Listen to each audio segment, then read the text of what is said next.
What's up, folks? You believe that? Hold on. Do you believe that? Let's go.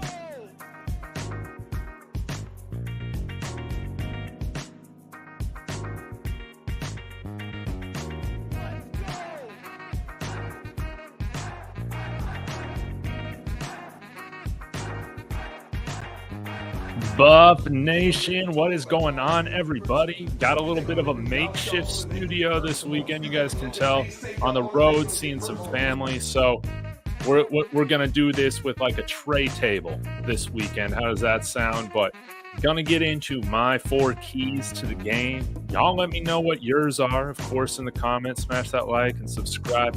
Fun to do kind of a Friday night live. You know, I rarely do this, but I had time to do it today. And so we'll take a look at my 4 keys. We'll dive into some interesting, maybe advanced stats on like the KSU side if you guys are interested. But this is a game, guys. I put it in the thumbnail to show that we are true contenders, to show that we are true contenders in the Big 12. We go from dark horse contender. After beating Baylor, after beating UCF.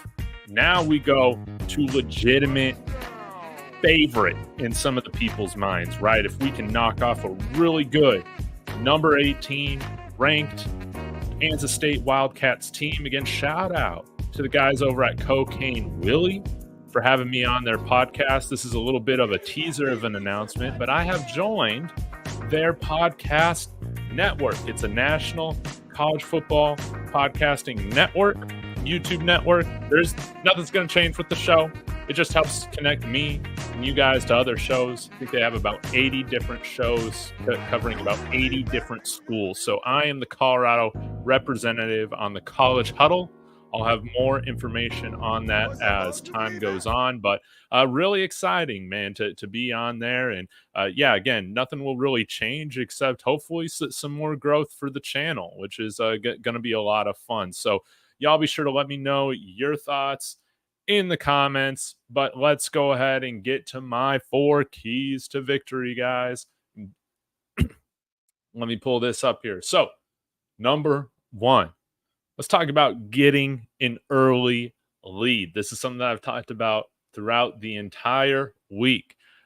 Just like UCF, Kansas State isn't exactly built to come back from massive leads or massive deficits, especially on the road. Now, we did see UCF complete a incredible, I think it was about like a 21 point comeback against TCU on the road, and they were still running the ball. But they were still making really big plays. Now, we saw that when Kansas State went into their last road environment against BYU, they got down into a deficit, ended up passing the ball a little bit more towards the end of that first half. Things did not go as planned, and they entered the half with essentially the game almost felt like it was over at that point, right? So this is going to be very important that we put the pressure on KSU very early to come out and beat us, right?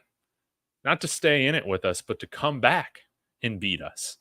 They're the number 18 team. They're the one that's favored in this game. I agree with what you guys have been saying in the comments throughout this week. Some of you guys have said the pressure's on them to win this game, right? I totally agree. Everybody that talks about Colorado, they just want to say that we suck or like we're a bunch of memes, right? You know, the pressure's on them. All these other fan bases aren't threatened by Colorado. The pressure is on them to come out and beat us. I put this last game against UCF. Just imagine losing to the Colorado Buffaloes. Oh, man, imagine how bad you are. Now, I am saying that sarcastically if you guys are having trouble picking up on that. But this is something where it was nice talking to the Cocaine Willie guys because they also agreed. Their team right now, one, they can't trust them on the road, and they're not built to come back from large deficits, especially on the road. And Colorado has to get off to a quick start. You know, we played 4 quarters of complete football. The only thing that we didn't play really, really well was that first drive on offense, right? 2 plays that kind of go nowhere to start off the game, and then Sherrod throws an interception. That was really the only bad moment of the game, right? I mean, UCF did score some of their points, right? But at the end of the day, that was the only moment that it's like, man, what the heck? Let's make sure we eliminate that. It would be fantastic if we can get the ball or give the ball to Kansas State to start out that game so we can defer, have it in the second half, go out there, give them a 3-and-out. Rawhide was saying this, when a team gets like a 3-and-out on that first drive, it's almost like a turnover in terms of the momentum. And I totally agree with that. Let's go. Let's put our defense, which has been our best, most dependable unit on the field, have them make a statement. Let's put the pressure on KSU and Avery Johnson to be about it, to be up for the challenge or not instantly when that game starts. But imagine if we can get to a 2-score lead or like a 13-point lead, that really does start to put a lot of pressure on them, where then they got to get out of their game plan, which is going to be to run the ball. You run it with DJ Giddens, who's averaging 7.3 yards a carry. You run it with Dylan Edwards, who is averaging a nice 6.9 yards per carry. You run it with Avery Johnson, who is also averaging a 7.3 yard per carry. That all those efficiency numbers are great. So it's going to be important for us to stop that run, get the ball into our offense's hands quickly, and then allow them to go and do their thing. So that is my first key to victory. First off, I want to say, hey to VHF, go see you. Dewey, what's going on? Hope you guys are having a great night. Good to see you guys. Been a little bit since I've seen y'all. But that is my first key to victory. Now, let's get to the second one. Let's go to offense, right? We all know it's a given. We got to protect Shedeur. Okay, we know that. So that's not one of my keys to victories. That's a given. But they got some I think KSU has a vulnerable secondary that we could take advantage of as long as Shedeur has that time, right? That all-important time in the pocket to hit those throws downfield. Will Sheppard, what is he, like 6'3", 6'4"? I'm going to look this up right now. But we should have a height advantage on the boundaries. Will Sheppard 6'3". Think Travis Hunter. Is he really just 6'1"? I feel like he's 6'2", but Travis Hunter as well there on the boundary. And even somebody like Omari Miller. I think we could see him have some moments in this game as well. 6'2", 195 pounds. That being Omari and Miller. They're cornerbacks, they're kind of 6 feet and below. I think their starting cornerbacks are 6 feet as well as like 5'10", 5'11". So it's going to be very important for us to take advantage of the height advantage that we could have at the wide receiver position going up against some of these corners. And I think that especially when we get into the red zone, that can really benefit us. Of course, we want to run the ball, all that. We got to protect Shedeur. But if we can do those things, kind of open up the passing game a little bit more, get some nice one-on-one matchups, I could see, Shedeur having a lot of success to some of our taller guys. And I put Will Sheppard here first because I could totally see him building upon his last game, where his dad said that the cream is coming, and the cream came against UCF. We totally saw the cream come. And Will Sheppard, this is his opportunity to, have some more cream coming over at Folsom. That's what I want to see. Throw this man a couple touchdowns. Of course, Travis Hunter, he's going to have his Heisman moments. I believe that. And Omari Miller, again, season high in snaps last week or last game. I expect to see him build on that as well, although he wasn't. I don't know if he got a target. Maybe he got one target, but I think he's still going to be part of this game plan because he's also a very good run blocker. So you're going to have him on the field. But throw the tall guys, take advantage of your height. All right. Now, let's get to another play or another key here. No special teams momentum plays for KSU. This is a big opportunity for our freshman kicker, Stoyanovich, forgetting his first name. Stoyanovich, dude. Come out there, show you got a big leg, baby. Kick that thing through the end zone. We need you to kick touchbacks at 5,400 1,500 feet above sea level in this mile-high plus elevation. We don't want to give any of their weapons the opportunity to return kicks. Let me pull this up right now. If they got it here on ESPN. Oh, come on. They don't. I'm going to pull up Dylan Edwards here.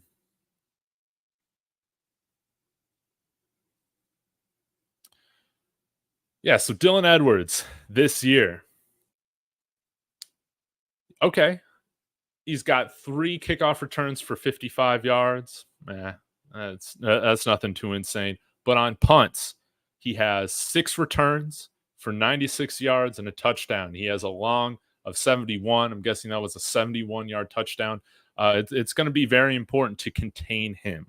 And so one way you do that is just kicking that thing through the end zone on kickoffs, not even giving him the opportunity to return or whoever else they have back there, as well as on punts. While our punt coverage was good against UCF, I think we only had Mark Vassett out there like a couple times throughout the game, which was super ideal. And coverage was good. The coverage has been up and down, right? The coverage has been up and down. I would prefer that we don't even kick to him. I would prefer that we don't even punt to him. So if you got to sacrifice 5 yards or something like that to make sure that it goes out of bounds or that he's got a fair catch it, you got to send him a little bit higher rather than a little bit farther. I'm willing to live with that because I don't want to give them any opportunity to have momentum swinging plays. Have this offense come down there and beat our defense. That's what I want. I believe in this defense. I truly do. So special teams don't screw this up, right? Don't be giving them the ball, and the offense have sustained drives to where we're not giving them the ball at midfield like what we were doing against Baylor. No, pin them deep, pin them at like the 15-yard line even. So it's some of the stuff that we were doing against, UCF. Hell, I can even live with the 30-yard line. All right. We are higher. Don't give a damn than Provo because Salt Lake City isn't even a mile high. So I would imagine that Provo is not. But let me go ahead and look this up. So, yeah, it's 4,500 feet. So we almost got 1,000 feet of elevation on them. Northside saying, I see a blowout tomorrow, Dave. I really see a blowout. Well, hey, man, the Friday night, man, this is the time to talk it up, man. This is the time to hype it up. Let's go. Let's go. That's right. Those K-State boys are going to be sucking wind. No doubt about it. No doubt about it. They're going to feel that altitude. So, guys, as a quick summary, my first 3 keys to the game out of 4, get an early lead. Come on now. Throw the tall guys, take advantage of the height advantage we got with some of our receiving weapons and some of their shorter corners. Y'all know I hate shorter corners. No special teams momentum plays for KSU. And then lastly, number 4, put this game on Avery Johnson. I can live with Avery Johnson somehow playing, the game of his life, just throwing a bunch of dimes, doing all that, winning from the pocket. I can live with that. If that's how the KSU offense is going to beat our defense, I can live with that. What I can't live with, and I say this every week, is for a team rushing for like 200, 250 yards against us and just demolishing us. No, obviously the priority needs to be to stop this rushing attack, get them out of their game plan like BYU was able to do so effectively. Get them out of what they're used to, what they're comfortable with on offense, the plays that they've run the most on offense. And it's a lot of these rushing plays. We're going to have to be very disciplined because, again, we have to account for 3 to 4 ball carriers, not only with a lot of the 2 running back sets that they run with DJ Giddens and Dylan Edwards, but of course, Avery Johnson as a runner, as well as, some of the guys every now and then that they might have, run pre-snap, as a wide receiver for like a jet sweep or something like that. So there are a lot of runners that we need to account for. What's great is that I think we had really good preparation for this type of offense against UCF, and they bring some more speed to the equation, though. That's like the really big difference with this offense, is that they got some big time speed, specifically at the quarterback position with Avery Johnson, that KJ Jefferson just did not have. So, and even RJ Harvey, while he is very fast, I most definitely would put Dylan Edwards as a faster guy. And what do you guys think? DJ Gins probably has about the same amount of speed as RJ Harvey. I'm curious to what y'all's thoughts are on that. I'm not really sure, but put this game in Avery Johnson's hands. Let's see what a young quarterback does when he's put in a position on the road to come back. Put him in 3rd and longs. Put him in situations in which they're trailing, and time is a factor. So they have to pass the ball. I wanted to bring this up because I thought that this was kind of interesting from Pro Football Focus.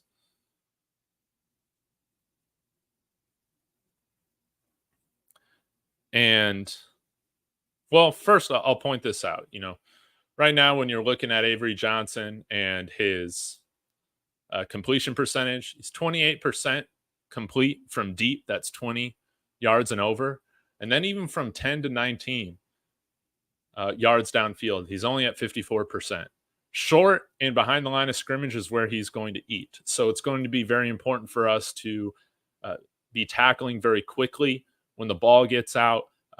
Great open field tackling, no missed tackles, those types of things. I think we become a better tackling team as time has gone on, but they're going to get the ball out quickly to their playmakers, as they should. And it's going to be up to our defensive players to make sure that they're tackling very quickly at the point of the catch, right? So that is that I wanted to point out, but also this right here, which is just his chart on the year. You can see here 1 for 5 deep left, 3 for 9, 1 for 4 deep right. And you can see here, like, he's just been very effective from 10 yards from within. So actually, wow, he's had some really good numbers from this quadrant, 10 to 20 yards down the field. So let's take away this sort of stuff and this. Let's have him thrown down here, right? I'm sure Robert Livingston's come up with a really creative game plan to show him some different looks that we haven't put on film yet, disguise some things, throw some zones out there in some interesting situations, and really put him in a place where he has to be forced to read what kind of coverage he's facing. So I look forward to watching exactly what Robert Livingston has planned after an extra week on this bye week, and seeing how this defense comes out to perform. No doubt about it. So those are my keys to the game. Again, put this game on Avery Johnson to win. Throw to our tall guys. Let's not do anything dumb on special teams, and let's get an early lead. So those are my keys to the game. Thank you guys for tuning in. I'll take your comments for just a little bit, and then we'll get out of here, man. Big Dookie. What's up, Dave? Hope you're sober today. Hey. I don't know. But we're going to enjoy the game regardless. Thank you so much. Hope you're having a great Friday night. DJ is fast. That's right. Yeah, they got plenty of speed there out of the Little Apple there in Manhattan, Kansas. VHF also saying these stats are good to see. Yes. So if we can force him in situations to have to throw the ball down the field, that's where we're going to have success on defense against this passing attack. And they do have some tight ends that have played a pretty significant role in their offense as well. When I had Tim Fitzgerald on there, he was talking a little bit about that on Monday. And I thought we've done a pretty good job against tight ends so far this year. So that is encouraging. I think Shiloh, Cameron Silman Craig, now Jalen Wester, some of those guys, they're going to have a role in making sure that we shut down these tight ends. And what's great is that so far throughout the season, they've really proven that this is something that they can do every game from that aspect. Eric Grubb, good to see you. Raleigh, North Carolina, checking in. Hey, hope you're okay from that tropical storm a few weeks ago. I got family in Asheville, North Carolina, that was dealing with a ton of flooding. So hope everything is good out where you're at. Hopefully that hurricane is not making your way up to Raleigh either. But thank you so much, guys. Man, I'm just pumped for this game. To be honest, like I feel like I'm like anxious. I'm excited for it. But I don't know, man. I just feel ready. I feel like this team is ready to go out and prove that they belong in the conversation to be a Big 12 contender, a true Big 12 contender. This is when you make a statement like this, is beating a team off of a bye at home on ESPN in prime time. Now, Colin brought up a wonderful point today, and I want to bring this up again with these later night games, these later in the day kickoffs. During the delay and leading up to the game for UCF, Colorado, he was saying how Colorado staff members, kept having them, run through different walkthroughs and stuff like that throughout the day. And that really kept them locked in by the time it was ready to play.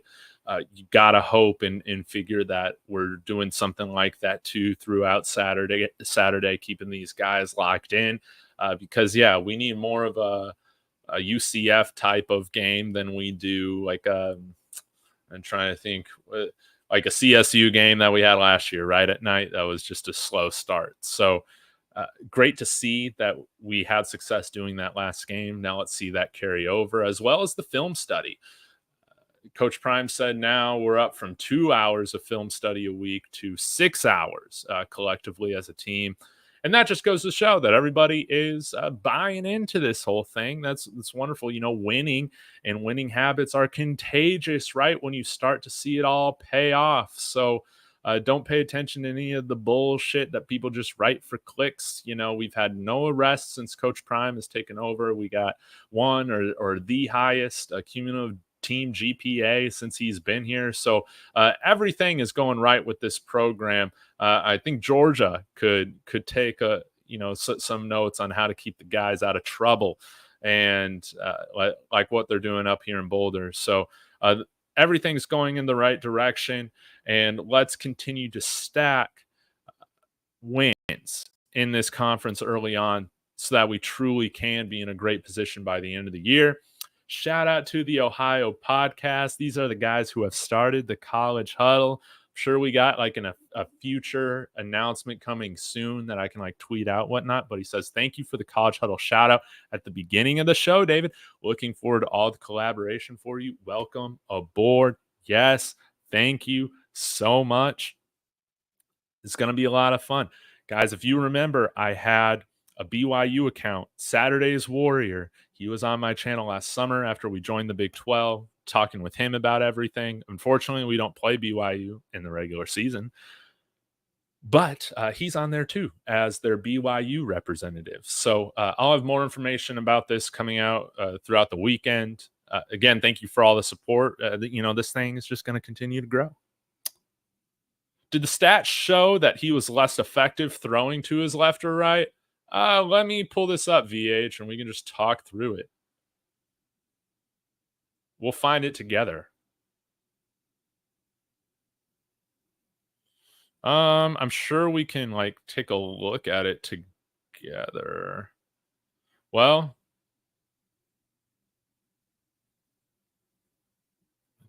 let me refresh it. It's not sorting.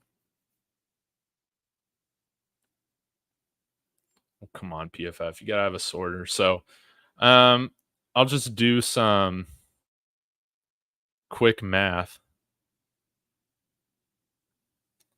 So let's compare short right to short left. Short right, 73. Short left, 83%. Okay. Intermediate right, 83. Intermediate left, 50. Ooh. deep right 25%, deep left 20. So I would say once you get past that 10-yard mark, he's more effective from his right than he is left. Then it's like backwards. So we're kind of around the same on the line of scrimmage. At the end of the day, we just want him throwing deep. Let me see what else we got here. If passing concept, this is kind of interesting. Off of play action, he's actually only 58.9%. No play action, 61.8. That's bad either way. So if we can get his attempts up, that's going to favor us. Get him in this offense in passing situations, that's going to favor us. Let's see how he does against pressure, because I think we've done a pretty good job of putting the quarterbacks under pressure. 43.8% off of pressure. His yards per attempt are cut in half from 8.1 to then 4.1. So very interesting. And ironically, he has a slightly higher completion percentage when he's blitzed as opposed to when he's not blitzed. So 59.3 not blitzed, 62.8 when blitzed. So I really do wonder what they will do. Of course, Robert Livingston and the rest of the staff, they've analyzed this stuff, a million times more than I have, just taken a look at it for a little bit throughout the week.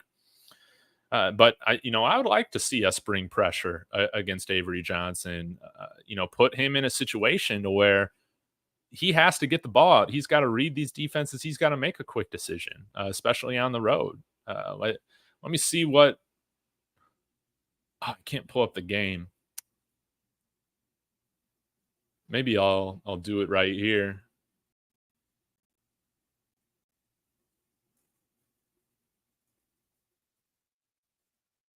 See like what he did against BYU.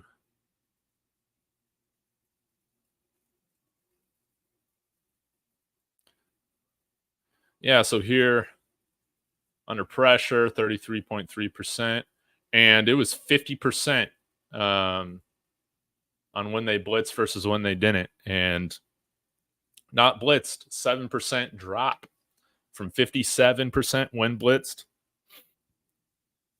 to 50% when not blitzed.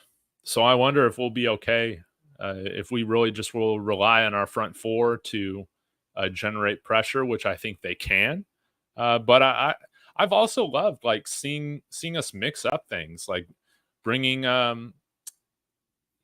Preston Hodge on a corner blitz, or bringing one of our linebackers, Levante Bentley, on a blitz. Let's see what we do with Jalen Lester, given a couple weeks to prepare with him now solidly in the rotation. Interesting stuff.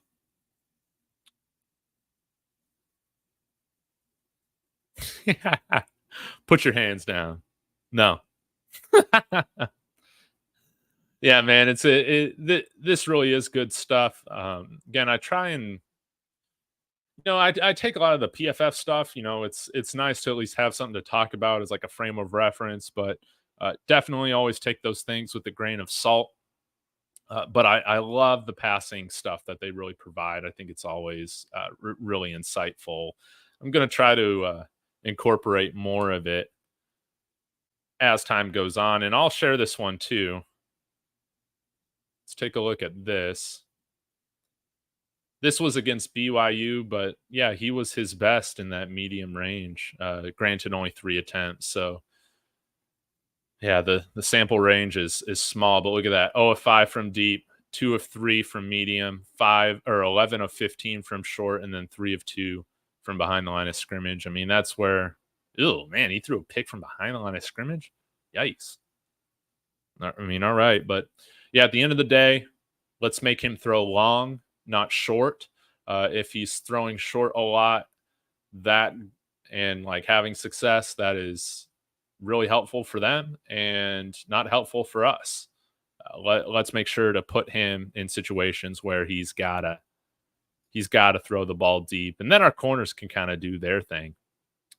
So, All right, guys, I'm going to get out of here. Thank you so much for your time. Again, shout out to the Ohio podcast and the College Huddle for welcoming me, David Talks Buffs, into the family as their Colorado representative, YouTuber, podcaster, whatnot. So, y'all be hearing more about that later. I will have a pregame party tomorrow as well, a live stream at some point. So y'all be sure not only to subscribe, but smash that bell notification so you can know when that stuff gets posted.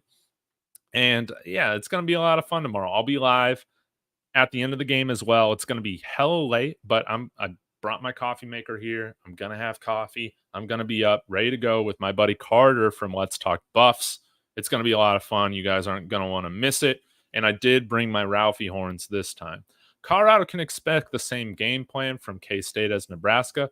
Just hope another freshman QB doesn't beat Shador. Hopefully game won't be over at halftime. And see if the D is any better. Go Buffs. Yeah, thank you so much, Mike, our friendly Cornhusker fan from out there in Nebraska. Yeah, we can't let another young quarterback come, especially you can't come into our house and win, man, right? Like, we cannot allow that. No doubt about it. But I think, Mike, to your point, we've learned a lot from that experience in Lincoln, and I think we've become better for it. Much like Matt Rule talks about how you guys were much better, I guess, after the loss to us last year. I don't know about that, but hey, best of luck, man. Best of luck this weekend. This is going to be a lot of fun. Y'all be sure to smash that like on the way out. Enjoy tonight, and let's have. Oh, I gotta say this because I know we got a Big 12. Yeah, let's go Arizona State. Forks up for our guy Keck. That's always in the chat. Forks up for Keck. Take down overrated Utah. Let's be sure to do it, man. They don't deserve to be number 16, man. Overrated. Let's watch that. Let's enjoy it tonight. Go Buffs.